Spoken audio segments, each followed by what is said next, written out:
un aspect sécuritaire que nous avons examiné et pour lequel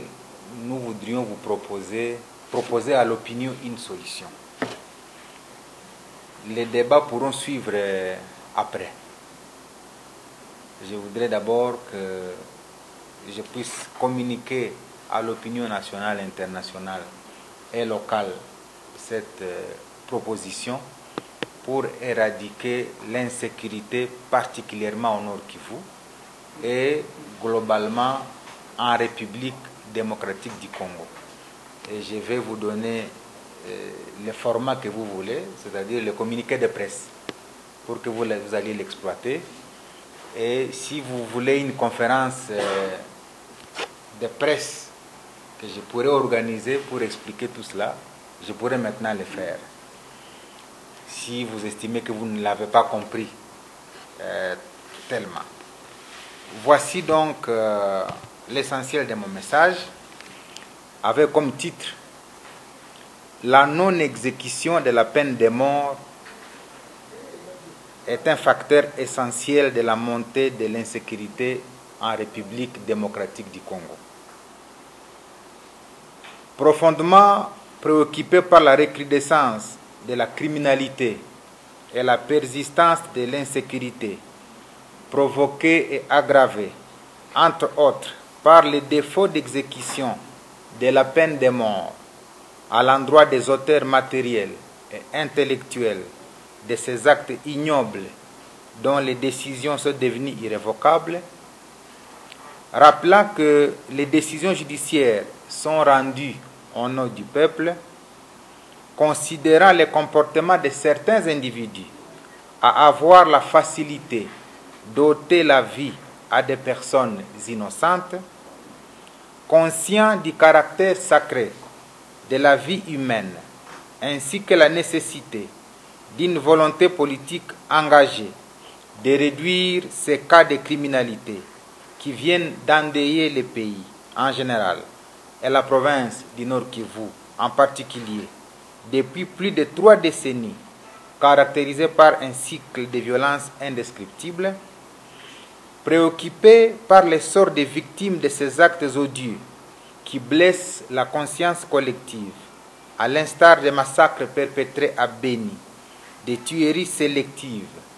et dans d'autres parties de la province,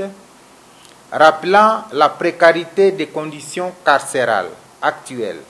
qui favorisent la promiscuité et facilitent les évasions massives, tirant les leçons de l'expérience infructueuse des amnisties, des mesures de grâce et des engagements pris à travers différents accords politiques pour élaguer la crise politico-sécuritaire dans l'est du pays, considérant les différents rapports des Nations Unies et du gouvernement de la République démocratique du Congo sur la prolifération des armes légères, attendu que le 23 septembre 2002, le gouvernement de la République démocratique du Congo avait suspendu le moratoire sur l'exécution de la peine de mort pour des raisons de l'augmentation de l'insécurité, nous avons estimé recommander ce qui suit au Parlement et au gouvernement de la République démocratique du Congo de suspendre pour une durée de 2 ans le moratoire à l'exécution de la peine de mort, le temps que les services de défense et de sécurité maîtrisent la situation sécuritaire. Fait à Goma le 13 septembre 2016. Je vous remercie. Après avoir tué 10 personnes, on va les arrêter, on les met dans une prison à Beni, à Goma, et le lendemain, il peut encore sortir et se retrouver dans la rue, parce qu'il sait que même condamné à la peine capitale, il ne sera pas tué. Et donc je propose, et c'est un grand débat, parce qu'il y a des tendances, il y a les abolitionnistes et les rétentionnistes, c'est-à-dire les gens qui veulent qu'on abolisse la peine de mort, les gens qui veulent qu'on retienne la peine de mort. Et moi, je propose que pendant 2 ans, on puisse suspendre ces moratoires-là, qu'on exécute cette peine de mort pour voir les effets que ça peut produire chez nous, particulièrement à l'Est. Parce que vous arrivez à Goma, quelqu'un prend une arme ou une machette, il tue, parce qu'il sait que même condamné, il va se retrouver encore dans la rue demain. Vous arrivez à Beni, les gens allègrement, ils tuent des passants, et puis on les prend, on les met en prison, et ça n'a aucun effet. Vous arrivez à Beni, quelqu'un vous dit,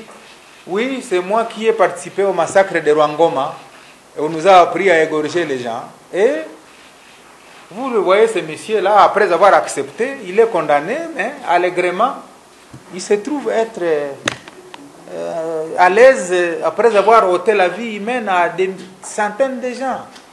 Et donc, moi, je considère que ça va heurter effectivement un certain nombre